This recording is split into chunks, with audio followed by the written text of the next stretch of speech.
Car tant que cette certitude d'Israël existe, l'humanité ne pourra pas s'oublier définitivement.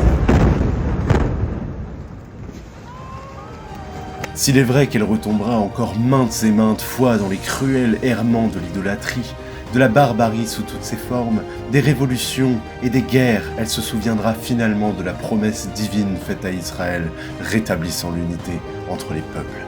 Ainsi, quoi qu'il arrive, l'humanité ne succombera pas complètement sous ses propres ruines. Oh là là. Oh là là là là. Bon. C'est donc sur cette citation de Yoshua Yehuda, dans son livre de 1948, que s'introduit le premier article du blog de la Tribune Juive. En tout cas, déjà, ça annonce la couleur. Alors, moi, j'entends déjà les 3 personnes qui regardent cette vidéo en mode « Bah voilà, encore un gaucho islamo-nazi qui vient pourrir Internet avec ses takes chaudes sur des petits blogs indépendants qui défendent la laïcité et la liberté d'expression et bah oui. T'imagines Hitler écrivant Mein Kampf, il voyait déjà son armée de wokistes extrémistes, un chai latte à la main, faire des vidéos d'opinion sur une plateforme qui appartient au mec qui ressemble le moins à un arien. Ladies and gentlemen, her. Bon. Alors bon, blague à part, j'aimerais faire un petit disclaimer pour dire qu'évidemment je ne suis pas antisémite, je ne suis pas pour les camps, et non, je ne suis pas payé par les lobbies du wokistan pour transer vos enfants et propagander pour les djihadistes. Donc les bails du genre « Est-ce que vous condamnez le Hamas ? Le Hamas, est-ce que vous le condamnez ? Vous condamnez le Hamas ? C'est vraiment pas la peine. » Cela dit, je vais t'offrir un monde. Que personne ne soupçonne. Un tout petit monde. Dans Les campagnes. Dans les milieux les plus reculés de l'internet, là où traîne, non pas ton oncle raciste, mais son cousin fan de Zézé qui passe trop de temps sur des vidéos d'iceberg et des sites de rencontres pour hommes de droite. Encore une fois, ceci n'est absolument pas une invitation à aller cancel ou harceler qui que ce soit, mais quand même on est sur YouTube donc on va tenter de se marrer sur les conneries des gens de droite. Donc du coup, Tribune Juive. Donc Tribune Juive était jusqu'en 2012, selon Wikipédia, un journal mensuel français qui s'adressait en premier lieu à la communauté juive francophone. Donc en 2016, il s'est défini comme un web magazine républicain, laïque, admirateur de l'État d'Israël. Donc voilà, tout est dit. Alors on commence tout en douceur, avec les commentaires d'un article.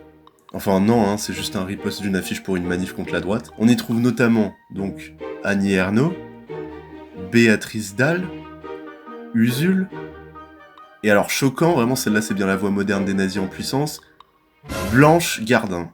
Si tu appelles à cesser le feu, et que ce sont les juifs qui mettent le feu, tu es donc contre les juifs, et tu es donc... Antisémite.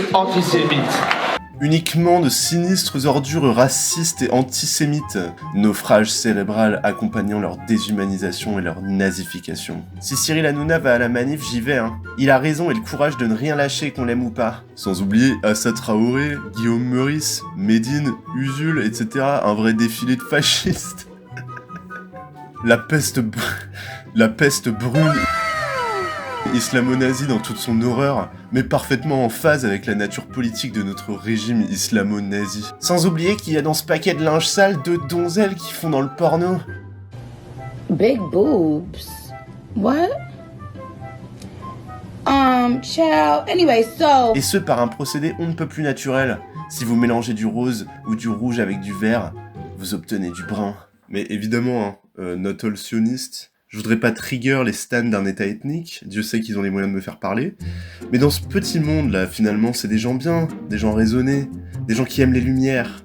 Donc forcément, on aime bien faire comme si nos positions, basées sur la vibe et le ressenti anecdotique, elles sont un peu basées dans des études IFOP en fait. Alors perdition idéologique, donc discussion sur la propagation des idéologies dangereuses.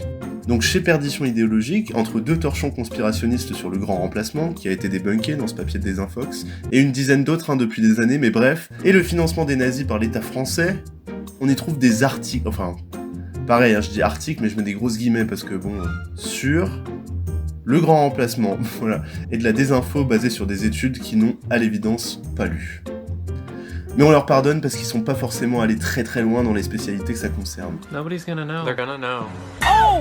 Somebody! Oh! He needs some milk!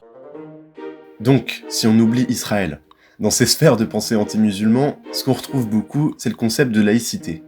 Alors, la laïcité, ça, on en bouffe. Donc déjà, qu'on mette les points sur les i. Didier Léchy, directeur général de l'Office français de l'immigration et de l'intégration, pour le Conseil constitutionnel, l'a dit beaucoup mieux que moi. Même si depuis 1946, la laïcité est constitutionnelle, puisque notre République est laïque, son contenu ne relève d'aucune évidence. Et en pratique, il est laissé à l'appréciation des tribunaux, en particulier du Conseil d'État, avec tous les aléas que cela suppose. Il n'y a donc pas de définition claire du concept de laïcité. Tout ce qu'on a, c'est des bribes vagues de la Constitution. Nul ne doit être inquiété pour ses opinions, même religieuses, pourvu que leurs manifestations ne troublent pas l'ordre public établi par la loi. République indivisible, laïque, démocratique et sociale. Sur la liberté de conscience, elle garantit le libre exercice des cultes sous les seules restrictions édictées ci-après dans l'intérêt de l'ordre public. Le reste, on se débrouille. Mais alors vraiment comme on peut. Le problème, c'est le double standard. Donc, quand on juge inégalement deux choses à proprement parler égales. Tu me voles mon Kinder, je te nique ta gueule, mon pote me vole mon Kinder, bon ça me fout juste moyennement en rogne. Donc le double standard ici, c'est ça. Faire comme si le concept vague de laïcité couvrait l'islam de façon inégale au christianisme. La laïcité, c'est donc fondamentalement l'inverse de cette catholicité. Et toutes les lois laïques de la fin du XIXe siècle ont comme fil conducteur la volonté de poursuivre la mise à l'écart de l'Église, de casser sa prétention à vouloir dominer la vie sociale et institutionnelle, à prétendre à une place particulière au sein de la société. Nous avons perdu la mémoire de la violence matérielle tout autant que symbolique qui fut exercée sur le monde catholique lors de cette période. Si elle était encore vive, cette mémoire permettrait sans doute de relativiser l'intensité des affrontements d'aujourd'hui autour de l'islam, et des efforts demandés à certains de ses fidèles les plus littéralistes. Évidemment, tout ça, c'est dans le but d'avoir l'air moralement supérieur, parce que... Peut-être que la laïcité, c'est la seule arme que nous ont laissé nos prédécesseurs. Exactement. Alors... Mais quand on réfléchit bien, tout le monde a l'air de s'en foutre de l'interventionnisme catho de Bolloré. Personne n'est choqué de voir Macron inviter les arrière-petits-fils de Louis XVI à Notre-Dame. En bref, le catholicisme, c'est pas grave. C'est du passé. L'islam, par contre... c'est dangereux. Et voilà ce qu'on veut dire quand on parle d'islamophobie. On pense pas vraiment que l'image du Coran vous fasse pisser au lit, mais on reconnaît que comme quand un homophobe agresse un homo parce qu'il est pas comme les hétéros, les islamophobes attaquent les musulmans parce qu'ils sont pas comme les catholiques. C'est-à-dire des bons petits chiens tout gentils qui attendent pas du tout la prochaine ouverture pour enlever un max de droits aux femmes, aux trans, aux homos, aux prolos, à tous ceux qui sont pas des fans de Joshua. L'intérêt c'est d'avoir l'air moralement supérieur. Nous, c'est les Lumières. Eux, c'est le Moyen-Âge. Comme si Voltaire étant passé par là, on était maintenant incapable de redevenir des tarés homicidaires qui chassent des sorcières et violent des gamins. C'est vraiment la plus vieille histoire au monde. Nous versus eux. Et la laïcité, ça marche pas. Parce que contre toute attente, c'est pas en enlevant des libertés à certains mais en les protégeant pour d'autres qu'on arrive à une progression sociale. Eh ben non. Le seul résultat, c'est de se foutre les victimes en rogne, d'envenimer les divisions d'un peuple qui se déteste déjà bien assez. Mais ça doit en valoir la peine, parce que se sentir moralement supérieur, c'est une sacrée drogue. La différence entre un gaucho qui défend la liberté d'une femme musulmane à porter son voile et un droitard qui veut lui enlever, c'est qu'à gauche, on sait qu'un voile ne représente pas la différence entre maintenant et le loyer du mois prochain. On comprend qu'enlever de force le voile de cette femme ne va pas lui donner envie d'explorer les idéaux des Lumières, mais bien la retrancher dans davantage de solitude et de confusion. On sait, en fin de compte, que les divisions artificielles comme celle des croyances ne changent rien à l'éternelle réalité qui est celle-ci.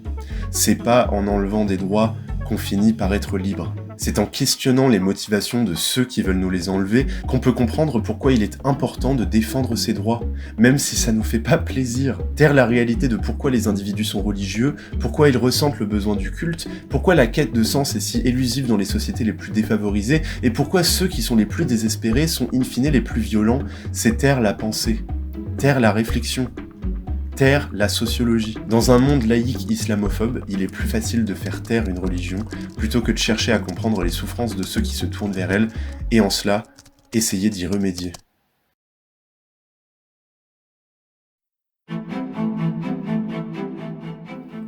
Alors, je vais être clair une bonne fois pour toutes. Le terme islamophobe, c'est une réalité sociologique. J'ai beau être avec vous sur le fait que les religions, ça suffit, mais je sais également qui et ce quoi pousse les religieux à l'être. L'islamophobie, c'est une réponse organisée par les élites et les pouvoirs économiques, financiers et politiques qui ont toujours été à la recherche d'un moyen de niquer les strates inférieures de la société qu'elles dominent. Des outils médiatiques stratégiques, de la mythification, pensez du coup les Lumières justement, où ignorer le fait que ces hommes de raison, ils ont tout fait pour faire passer le Moyen-Âge pour une ère d'obscurantisme, juste pour avoir l'air plus éclairé par contraste. Mais bref, la religion, ça restera toujours un de leurs outils les plus puissants. T'es pauvre? T'as faim? T'as des galères de taf? Le gouvernement vous propose deux solutions. Solution 1.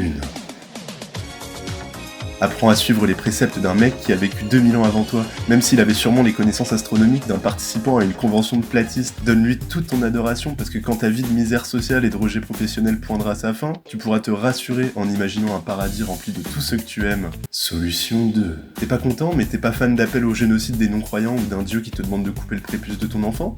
On a une solution pour toi. Tout blâmer sur la religion. Dès aujourd'hui, tu peux te rendre dans ta librairie préférée et découvrir les joies d'un pseudo-sentiment de victimisation face à des tweetos obsédés par leur religion. Bon, je m'en suis jamais caché, et je suis certainement pas le seul. J'aime pas l'islam, j'aime pas la Bible, je refuse les religions sous toutes ses formes, parce que c'est juste un énième outil de contrôle social depuis des milliers d'années. Donc je suis athée, et je serai jamais autrement. Je pourrais citer des sourates du Coran, de la Bible, qui justifient mon aversion à ces textes, à ses croyances, mais en bon gaucho-wokiste bien pensant, on se doit de différencier l'abstraction textuelle et la réalité sociale de ceux qui y croient. Je doute extrêmement fort que tous les musulmans de France sont des fréristes délinquants aux rênes de l'organisation du prochain Charlie Hebdo. La réalité, la vraie vie, elle est souvent beaucoup plus chiante et ennuyeuse que le fantasme conspirationniste. Les gens vont au taf, ils élèvent leurs gosses, ils s'occupent en rentrant chez eux en regardant Netflix, et font leurs courses pour se nourrir dans un monde qui les rabaisse à longueur de journée. Et la religion, elle allège cette douleur. C'est une connerie, certes, mais la vérité est conne. Écoutez les Fadila Maroufi, les David Duquesne, Pascal Pro, Sonia Zadig, Thaïs Descuffion, Mila Auriol, je sais que la vie est difficile. Je comprends que la tentation de tout blâmer sur la religion islamique est quasiment irrésistible dans un monde de violence, de corruption, d'angoisse et de haine. La haine ne devrait pas répondre à la haine. Alors, blague à part, comment allons-nous faire pour exorciser les religions de nos sociétés ? J'imagine qu'il y a 1000 personnes mieux placées que moi pour y répondre. Mais je dirais qu'on le sait déjà. Les sociétés avec le plus haut degré de confort et le plus bas niveau de misère sociale, économique et émotionnelle sont également les pays les plus athées, et ces chiffres ne cessent de grimper. Selon Christopher Hitchens, l'athéisme est la croyance qui se propage le plus dans le monde, et les scolaires obsédés par la question de l'apostasie reconnaîtront que dans le contexte d'une religion dans laquelle l'apostasie est passible de mort, il est difficile voire impossible de se rendre compte des dynamiques de déconversion dans le monde. Vous les intellectuels parisiens, vous les blogueurs pour l'ethnolavage, vous les beaux parleurs des plateaux Bolloré obsédés par les musulmans et le grand remplacement, vous n'êtes pas ceux qui meurent. Et pour autant d'un appel évident à la libération de Boualem Sansal qui a, je le cite, qualifié l'Algérie d'un petit truc sans histoire, vous les écrivains, les chroniqueurs, les laïcs engrenés, ne cessez à force de mauvaise foi de confondre la protection des droits fondamentaux des personnes musulmanes avec le soutien inconditionnel du Coran et de ses appels au génocide, enfin n'importe quoi. Vous les féministes universalistes qui prévenaient contre un prétendu islamo-féminisme de énième vague, est-ce que vous auriez condamné toute la mouvance féministe des années 60 et 70 en vous basant sur le manifeste de Valérie Solanas ? Ceux qui meurent, ce sont des musulmans de tous les jours, des travailleurs et des travailleuses, des prolos en soi. Des gens qui galèrent pendant que vous vous félicitez de défendre leur expulsion de France ou leur génocide en Palestine ou de dénoncer la peste brune. Comme le disait si bien Contrapoint, I think this experience is usually more akin to religious conversion than it is to logical reasoning. There's also a world of difference between the mostly private conversations that actually lead people to reflect on their beliefs and the spectacle of public debate. Et ce qu'elle dit là, c'est rien que la vérité. Le spectacle circassien du débat public organisé par des bourgeois qui ne seront jamais touchés par les conséquences de ce débat, ce spectacle ne vaudra jamais une conversation privée, honnête, empathique et sincère pour déradicaliser quelqu'un. Vos livres, vos podcasts, vos conférences ne font rien d'autre que vous conforter dans vos positions. Personne ne vous lit, vous écoute ou vous voit pour repenser ses croyances. C'est un spectacle, et ce spectacle, il est pour vous, certainement pas pour ceux qui le concernent. Je supplie les individus de se recentrer sur les raisons de la religion, de raisonner leur appel au contrôle des peuples, à l'antagonisation de ceux qui souffrent de leurs conditions, car il est aussi fallacieux de blâmer la religion pour tous les maux de la société que de se tourner vers celle-ci pour avoir toutes les réponses. Vous faites la même chose que ceux que vous dénoncez, vous êtes tellement bouffés par votre obsession religieuse que vous vous êtes mis à l'utiliser pour lire les dynamiques civilisationnelles dans leur entièreté. Analyser le symptôme comme la maladie, ça ne marche pas. La vraie menace, elle vient d'en haut. Elle vient de ceux qui ordonnent à des flics de tabasser des manifestants, de ceux qui se gavent pendant qu'on galère de plus en plus à faire nos courses, de ceux qui veulent nous voir nous battre, de ceux qui savent que plus la société sera divisée, plus le bouc émissaire sera effrayant, plus ils pourront nous baiser par derrière sans répercussion. On le voit déjà dans tous les autres États du monde. La France n'est pas spéciale. Les politiques carriéristes ne sont que cela, des hommes de carrière. Ne les laissez pas vous faire croire que la division amènera à davantage de liberté. Encourageons l'éducation, l'investissement dans la jeunesse des générations religieuses qui pourront comprendre par eux-mêmes pourquoi Dieu n'est pas la solution. Encourageons le bon en chacun plutôt que de nous focaliser sur le pire. Les Arabes et les musulmans ne sont pas là pour nous remplacer. Ceux qui viennent n'ont pas eu le choix. Mettez-vous dans la peau de quelqu'un qui doit quitter son pays pour survivre et vous aurez fait le premier pas vers la liberté, celle que les gens au pouvoir ne veulent pas que vous ayez. Merci.